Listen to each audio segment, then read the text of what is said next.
বাংলাদেশকে বিভিন্ন প্রকল্পে সহায়তার পাশাপাশি এবার বাজেটে সহায়তা দেবে জাপান।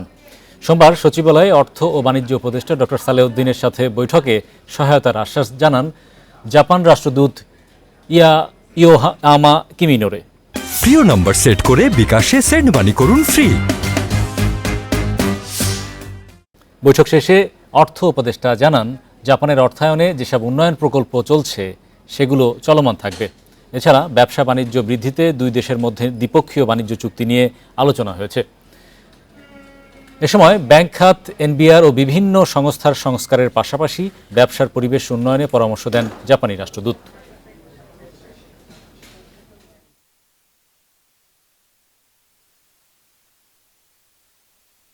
প্রজেক্ট যেগুলো আছে সেইগুলো তারা অ্যাসুরেন্স চাচ্ছে। আমি বলছি এইগুলি প্রজেক্টগুলো কিছু কিছু পরে হয়তো মূল্যায়ন করবে, এখন অটোমেটিক্যালি এগুলি চলবে এবং সেই ব্যাপারে তারা অ্যাসুরেন্স এবং গিভেন দ্য অ্যাসুরেন্স। এটা অলরেডি অন্য অন্য ক্ষেত্রে আমি বলেছি, এটা বাজেট সাপোর্ট দেওয়ার জন্য কিছু ওটা এখন ডিসাইড না। এখন কতগুলি প্রকল্প আমরা বলি যেগুলো আছে সেগুলো দ্রুত যেন অর্থের ছাড় করা হয়।